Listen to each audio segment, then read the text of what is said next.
So in this video, I'm gonna show you why the so-called glorious thousands years long history, ancient history of China is nothing else but fiction, bedtime stories.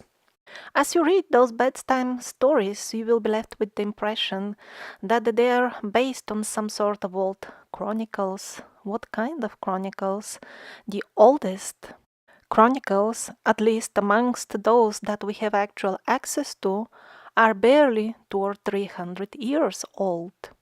Also, they want you to believe that the stories are based on some sort of very ancient, recorded astronomical observations. So I'm gonna show you what is the so-called proof of that, and these observations are actually very recent, and the oldest horoscope that they have is barely some 300 years old. To fix the problem with the obvious lack of correlation between the historic artifacts and the so-called history, genuine historic sites are in this condition: lettuce garden, while so-called historic artifacts like the Great Wall of China, which is actually still being built, it's very modern, are loudly advertised by the historians and the tourist agencies. And yes, in China there are actual historic ruins of various walls, but isn't it strange that the arrow slits at some of them are in direction China and not in the direction of the imaginary invaders? Now, the Chinese people did have a actual history and records, but when the military force arrived, as usual from Europe, same story as in America, as in Japan in the previous episodes, and it will be repeating itself in Egypt and all the future episodes again and again, their priority was to erase the history.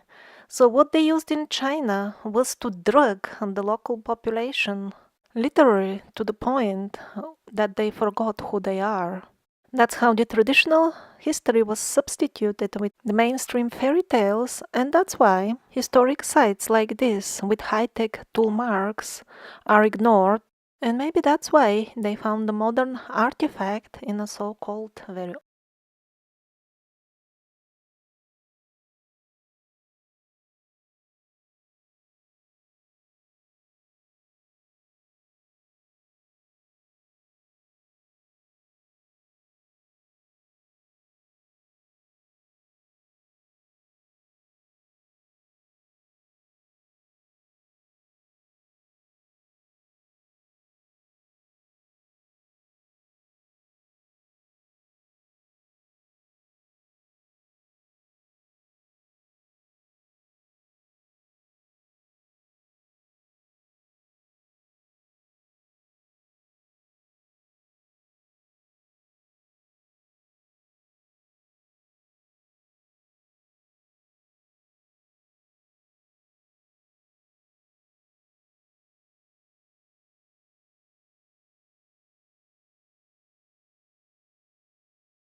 All the grottos and caves we've seen so far are included in the official history of China.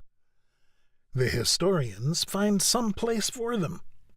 If needed, they make up their own hypothesis and then present it as fact, but somehow they fit them in somewhere. But when it comes to the Kuashun and Long Q cases, total silence. Mainstream historians strongly prefer that they are not even mentioned at all at any cost. They classify them as mysterious, or more beautiful words like magical grotto of theological nuggets. Well, scientists weren't really versed in magic, right? How can they say this is magical? What does magical mean to them, anyway? The actual reason to avoid any discussion about these caves are the tool marks left by the equipment used in them. Now, compare the high-tech looking marks from China with this quarry from Estonia, which is barely 100 years old. And still, the marks on the wall are very chaotic.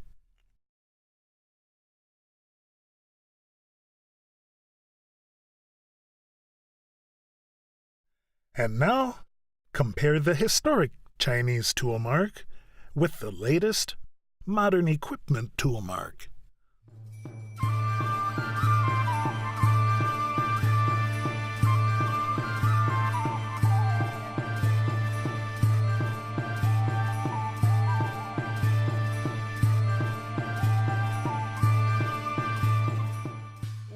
The network of labyrinths is so vast that it stretches over tens of kilometers.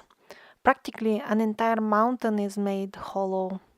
There is no trace of the stone that was taken out, which of course should have been the size of a mountain itself.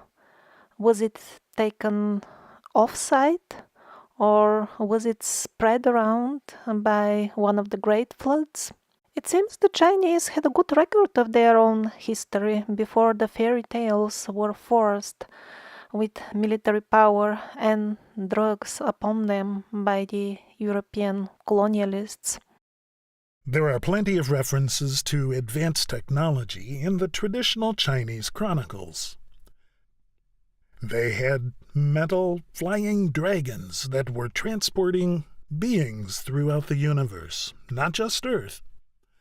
There were metal servants that they were using to do the hard work, which we would today call robots. And their mass media was much more informative than ours, because they were well aware of the developments of the war between the parasites and the humans.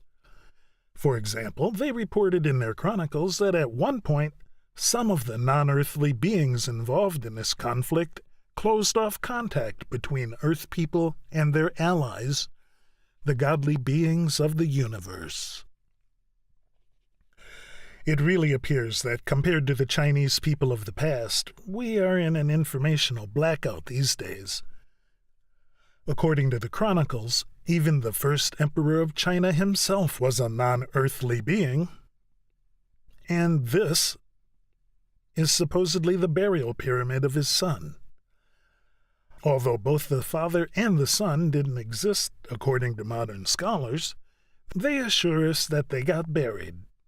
However, they were never born.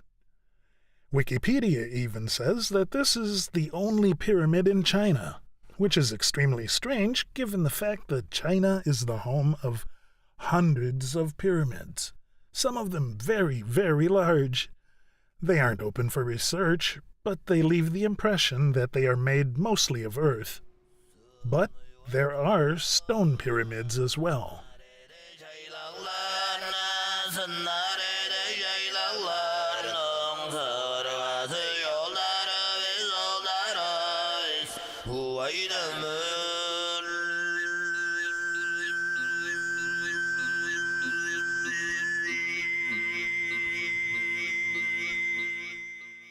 Now let's visit an actual ancient historic site in China to see how it matches the history. It looks kind of newish to me for a person who lived 8,000 years ago. It looks as new as the pavement around it, doesn't it? So here is the information about the actual structure. So the emperor lived 8,000 years ago, but only in the imagination of the people. Then they made a tomb for him 1,000 years ago. And as far as the actual thing, it says, When the tomb was renovated 300 years ago, the entire complex had long disappeared. Pardon, this is not renovation, this is building from scratch. So 300 years ago, somebody made something pyramidal here. Probably the stones we see actually are 20 or 30 years old, if not much less. And this is shown to the people as an evidence of the many thousands years long history of China. And also this type of sites are shown to the tourists as being 2000 years old. How come the wood didn't rot or petrify? This is not in a deserty area. These structures were recovered from the damp soil, and if they were indeed that old, they should have completely rotten by now. And then a Swiss watch found in a 400-year-old Chinese tomb. And then the red herring of time travel. Probably that's what it is.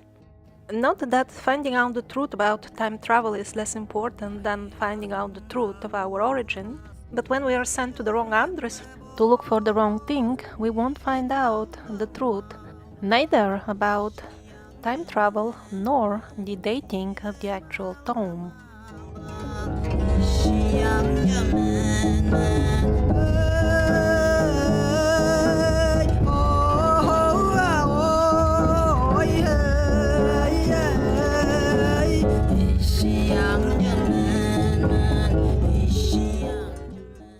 Mummies of tall Caucasian and often very beautiful people are found also in China. But yet, their role in Chinese history is largely or completely ignored.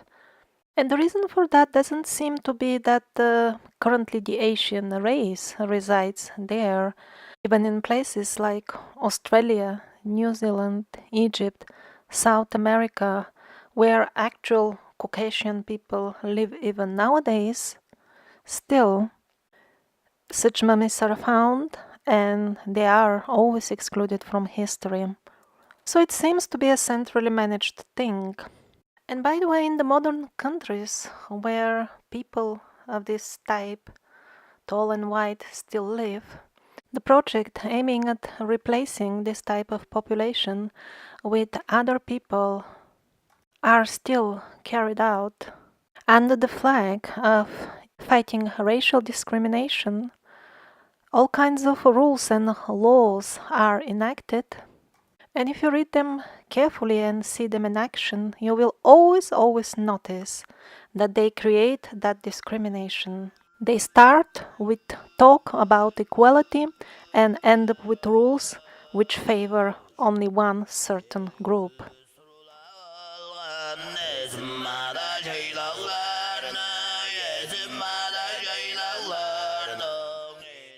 After observing all these discrepancies between actual artifacts and history in the books, one starts wondering, how did this commonly accepted history of China appear anyway? Well, the first written historic chronicles of China date from the 17th century, when for the last time all old books were gathered by the ruling dynasty. They were burned down and a new history was composed because the old one didn't comply with the agenda of those in power at the given moment. There's no need to search for alternative sources. In the chronicles themselves, it is said how they appeared. In the 17th and 18th century, there was a lot of activity going on in terms of establishing or creating the Chinese history. The history of the previous dynasties was unacceptable to the current one, and that is why there was the need to create private histories. That is what they called it. In the year 1772, the government collected every printed book ever issued in China. The process of gathering all the books continued for 20 years. The committee that oversaw the collection of the books consisted of 360 men. All books were separated into 4 categories. After a couple of years, 3,457 of them were printed again in a new form. And the rest of them, mainly 6,766, were only catalogued, but some under different names. And this complete rewriting and issuing of completely new books happened at least 3 or 4 times in the history of China.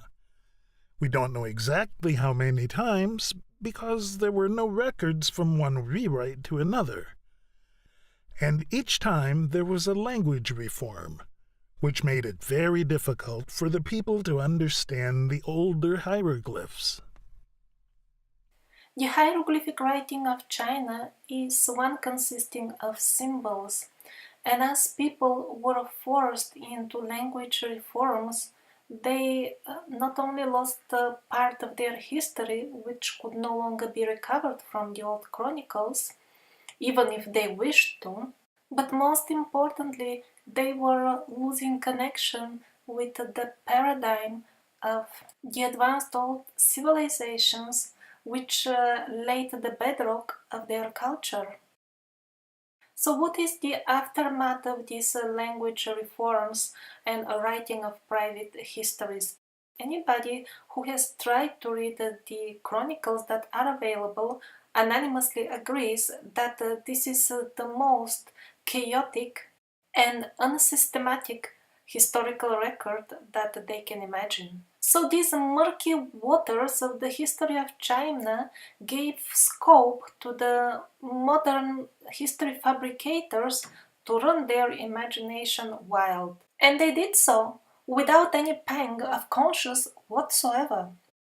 And so we read about fairy tale kingdoms that existed thousands of years ago. And what is the dating based on? I would really like you to show you the basis of their dating. The bases are, quote, the well-recorded, sophisticated astrological observations that were running in an uninterrupted line in China for thousands of years. Now please pay very close attention because I'm gonna show you those continuous records of sophisticated observations. Here is the proof in its entirety. I'm really not joking, this is taken from this book, a very respected mainstream history book that is a product of international research. And here is how they explain it to us. These are not some parts of a clay pot vessel, these are astronomical records. And observations of sunspots are recorded on them. And because these pieces of clay pot must be, they say, must be at least 5,000 years old, that shows undoubtedly that the Chinese at that time had sophisticated observatories marking and studying and recording the sunspots activity. And by the way, how did they conclude that these pieces are whatever 5 or 4,000 years old? Well, that's not even mentioned in their so-called research. That is just given as an axiomatic fact of the existence that cannot be doubted for any reason. But this superb historic comedy doesn't end here. They continue. Well, this isn't the only proof. There are other proofs of their sophisticated observatories of the ancient Chinese. And what is that? A Neolithic hero has been unearthed in Piyang in Hunan, China. On both sides of the buried skeleton, 2 mosaics were found, made of seashells. One of them anger, and the other a dragon. Somebody expressed the opinion that these shells could be placed there, keeping in view the positions of the stars. And since this Neolithic burial should be some 5,000 years old, from this we can conclude that the astronomical observations of the Chinese have started at least 5,000 years before Christ. And I didn't make it concise. That was the full research, that was the full proof on which they base the dating of the dynasties that they found in the unsystematic chronicles. But I can tell you in short what is the rest of the book about, with one very good example. For example, there is somewhere in this chronicle a mention that the people gathered and watched how the stars are aligned in the sky.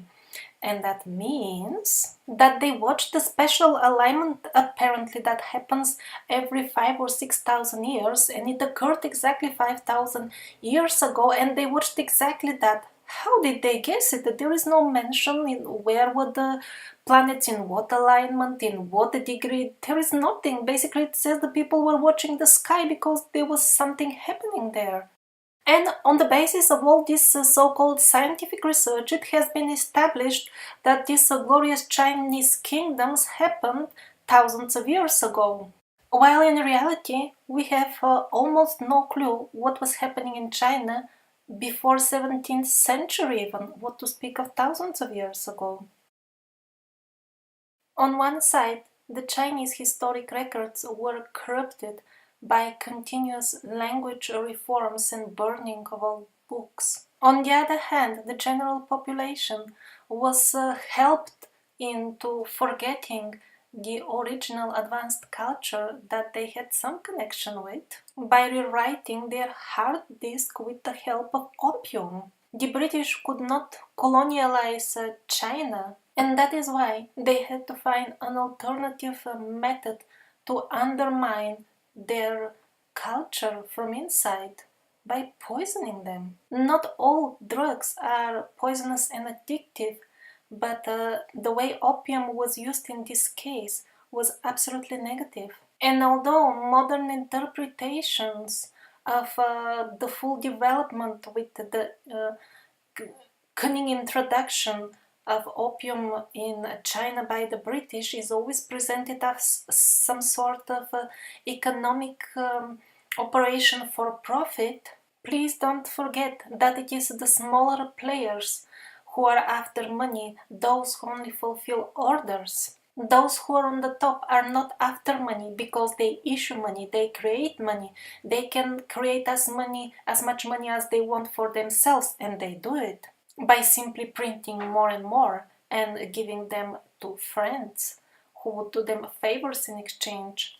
So those on the very top were not chasing monetary profit. Their aim was lowering the human consciousness, erasing the human memory, and rewriting the very definition of what human is. Because the original humans were being of goodness, being that naturally live in harmony with nature and the cosmos.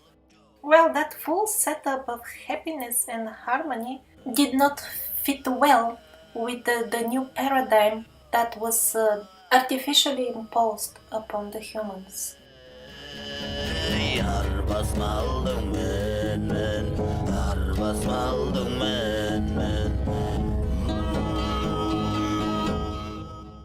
Amongst the artifacts of Chinese culture called Hongshan, we find this interesting statue, very much resembling an Egyptian goddess or the samurais we saw in the previous episode, or Lord Shiva from India. He is also depicted with a crescent in his hair, so it looks also very similar to this.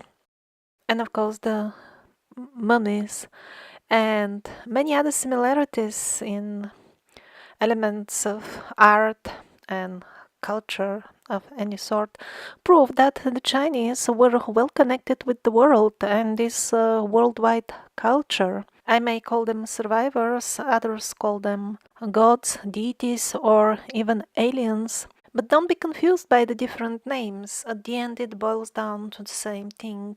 Tall beings who came and mixed with the simple local tribes and taught them philosophy, art, crafts, and culture.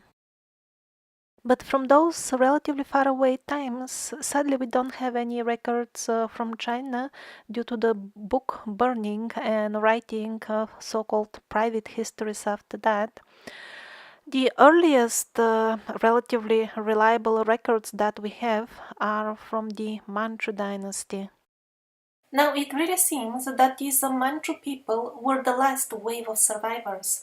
First of all, they were foreigners. Their language is alive till nowadays in some villages. So we know for sure their language is radically different from Chinese.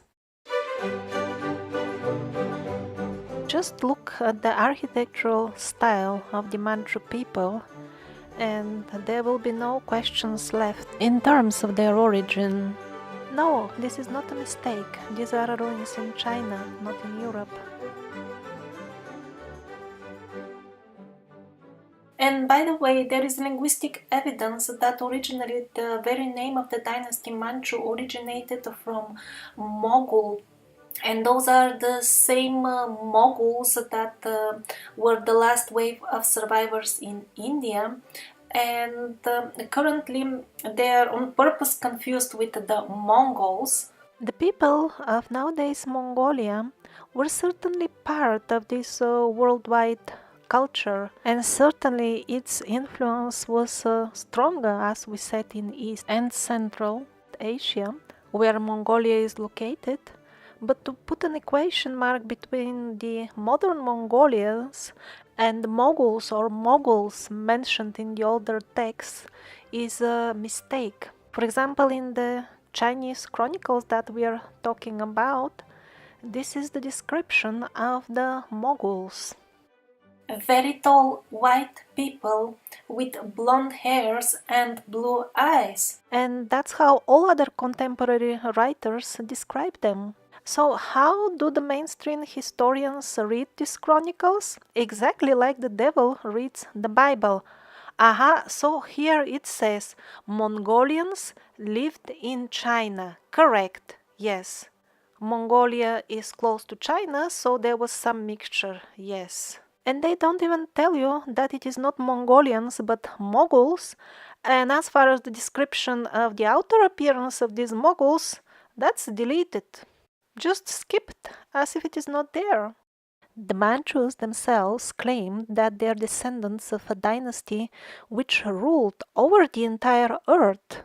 That would be kind of a ridiculous and out of place claim if they were indeed the small insignificant tribe that the mainstream historians are convincing they were, so obscure that nobody even ever recorded anything about them. But such a claim would be completely normal if the Manchus were indeed descendants of the rulers of Tartaria, who seem to have had the last connection with Hyperboreans. And by the way, a lot of the material in this episode is just concise quotes from the works of Anatoly Fomenko. A lot of it is translated in English and published for free on his website. So if you want to find a lot more interesting stuff, you can visit the website. And by the way, the Manchu dynasty ended up in China, again fleeing from Siberia, or at least some part of them. Some other records suggest that others come from the nowadays Macedonian territories. It was most likely an international gathering of survivors.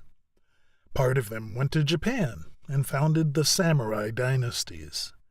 Yet another division of these warriors settled in China. So what were they fleeing from? Why did they abandon their homeland? It was like this. In the older times, there were no countries in the sense that we have them nowadays. There were just tribes and nations. But as the parasitic influence was increasing, countries started to appear. The parasites began to use the tactic of divide and conquer amongst those countries to have the people kill themselves, rather than having an all-out war against the parasites.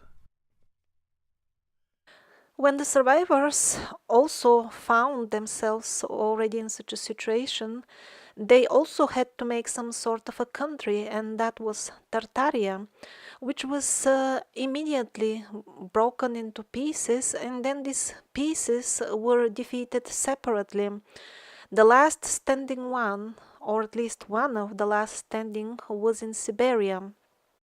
And when the last piece of Tartaria was defeated by the newly formed Russia, the general population simply remained to live on the land where it was born, and gradually its memory was washed away by the mass media. But the army, the military force, they didn't wish to settle of such life which seemed like a slavery to them, and instead decided to flee to relative safety, China and Japan. There are some remnants of their style of combat. These are the Eastern martial arts. Since all records about Tartaria have been meticulously destroyed, we know very little about these things, although they happened relatively recently. But whatever little is in the works of Anatoly Fomenko, I'm presenting it here. At that time, the king of Tartaria was murdered, and there was only a young prince left. Maybe the army took him to a relative safety to Japan or China. Another interesting detail from the Chinese chronicles is that these Manchur people were foreigners, and they were of a very small number. They were trying desperately not to mix with the local population, but since they were so few, their assimilation within the local race became inevitable and was just a question of time. And here comes a very curious note from these Chinese chronicles. It says that after the Manchurs got assimilated by the locals, they lost their special abilities, like psychic abilities to fight. I find this very, very important. So maybe the Tartarians still had some special abilities that they learned from the Hyperboreans, or they had a lot of like mixture with the Hyperborean blood flowing in their veins. That's why they had their special abilities. Now, what about all the other numerous Chinese dynasties which, according to the mainstream story, ruled China for many thousands of years? Although nothing can be said for sure, as mentioned previously, the chronicles are very confused and disorderly. But I'm gonna present to you the hypothesis of Anatoly Fomenko, which seems to be the most sensible one, until we have any additional information at least. So when the Manchu people came to China, they wrote down the history of their own dynasty, which happened in different lands, and that was their history, so they wrote down their history. And later on, when all this writing of so-called private histories and confused chronicles started, possibly now actually dynasties which existed at other geographical locations and not China are now viewed as Chinese dynasties. And there are quite few points supporting this hypothesis. For example, there were Huns in this history. Now the Huns, the Hungarian Huns, they are in Europe. Okay, just one name cannot confirm anything, but the neighbors of the Huns were the Serbi. Now, Serbs, these are the Serbian people. In their own language, they call themselves Serbi. So they are the neighbors of the Hun. And then on the north, so the Chinese chronicles also talk about the tribe of Chechi. That's how the Czech people call themselves. Um, yeah, so what about Czechs in China in mainstream terms? All these tribes, the mainstream history has one solution for all of them. Well, they existed in the past and now they have disappeared. Did they disappear, all of them? Or maybe they are well and living in Europe? The north of where the dynasties were ruling, I mean, were the Sveni or Sveni, and this is how the Nordic people of Sweden call themselves. And they certainly are located in the north, but it would make more sense if you're, let's say, in Europe and you say they're in the north. If the chronicles were written for China as we know it today, that would be east. So these are just some resemblances in terms of the names of the tribes. Now there is a lot common in the events which happen in this Chinese history, too many parallels with the European history. It is very interesting. Again, if you wish, you can find it for free online in the works of Anatoly Fomenko, probably also in English.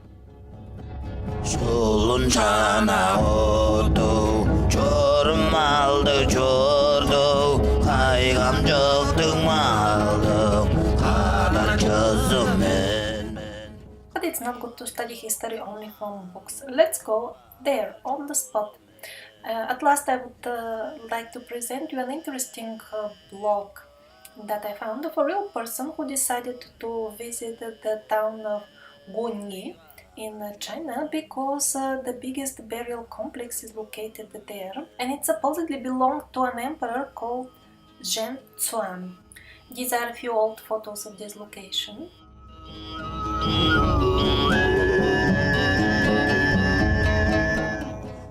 Well, it all looked very different nowadays. In the beginning it was kind of okay, like these photos. But when he started walking around, he discovered that the Chinese can have a very practical attitude towards history.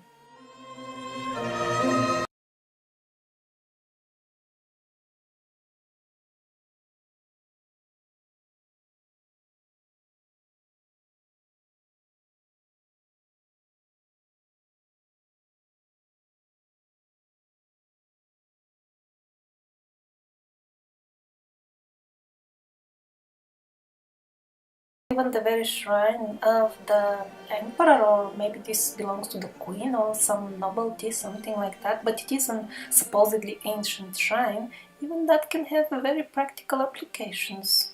Also, his very journey to the town of Gian is very informative as of the current culture in China. To reach the town, he took a local bus for a journey some 40 kilometers long, and he was hoping he'll be there in an hour or so. However, it took him a full day. How is that possible? Well, due to the innovative marketing strategies of the person who is responsible for selling the tickets on the bus. So this lady made the bus stop at every corner, and she would get down and try to convince the bypassers that they have to go to Gian today. Well, people were trying to refuse because obviously they must have had some other agenda in their mind. That's why they went on the street going somewhere else. But she would not take no for an answer. She would actually try to drag them to the bus. Well, the innocent women were screaming, but some of the stronger men even tried to defend themselves.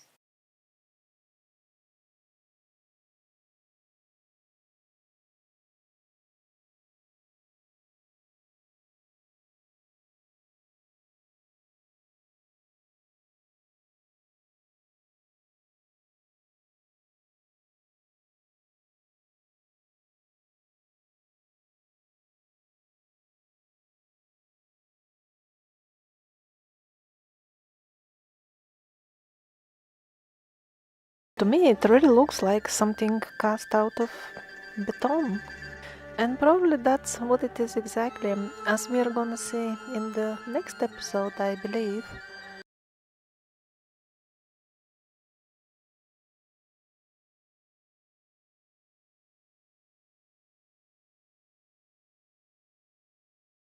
Well, this is China today. Hopefully the modern Chinese people will do something about it. Otherwise, all the glorious kingdoms which lasted 8,000 years may suffocate under a couple of meters of plastic bags.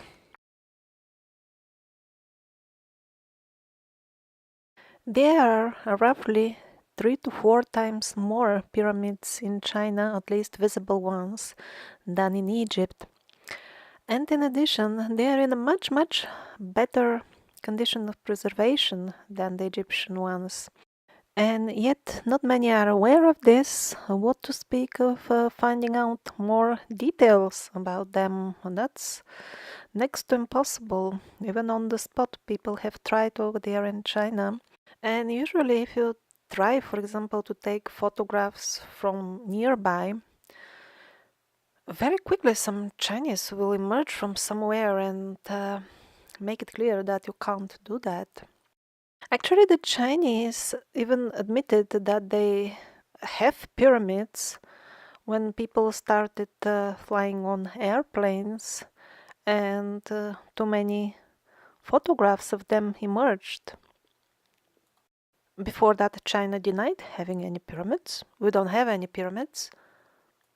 And the situation with the geoglyphs is even more interesting. I don't know if they are more in terms of quantity than the Nazca geoglyphs, but they are certainly more informative, so to say, because many of them appear to be functional, if I can say so, and they are connected, plugged in to modern installations of some sort. And so is one of their pyramids.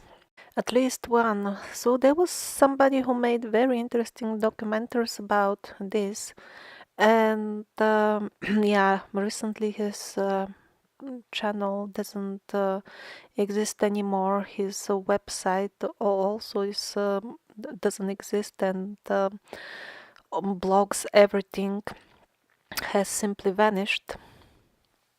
So I will leave a link in the description to some remains of his work. I'm trying only to touch topics which may allow my channel to exist longer.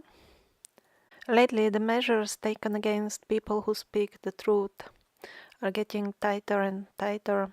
People who are telling the truth about what's going on the world political scene have their websites blocked. When people type in the web address, a message pops up for your own security. Do not continue. There is malware, there is phishing attempts, spamming, and all these types of things. Well, the reality is that the given website has only the truth, no malware, no spam. So everything seems to be allowed in the universe and everybody has freedom. So the people, most of the people, don't mind, don't know, and don't care that the truth is suppressed in such a way. And this situation is very advantageous for certain parties who surely won't hesitate to explore it further. And I guarantee you that very rapidly we'll be descending into informational darkness abyss. Whatever you hear, whatever you see, everything will be a lie. You won't be able to trust your own eyes even. Because in one of my recent videos we saw how certain filters can be put in front of the image of the sun. It can get dark, it can blink when it gets dark. When it gets black, it doesn't get dark on Earth. So all this could be similar to some sort of circus magic. So who knows, maybe the skies will be turned into a gigantic monitor where all kinds of deceived holograms will be shown to us. But our own will and desire is the most important thing. And those who have made a different choice, who in their heart have decided that they have zero tolerance for any type of lies and deceit, these are the people who will always refuse to take part in violence and crimes, no matter what kind of reasons and explanations they will be offered in order to be enticed into such things. They will have the power to see through all the lies, even though everybody else around will believe the deceit which will pour from all newspapers, radio, and TV stations. And these are not predictions based on the Bible, these are predictions made on the basis of what has been happening to people who speak the truth within the last couple of weeks.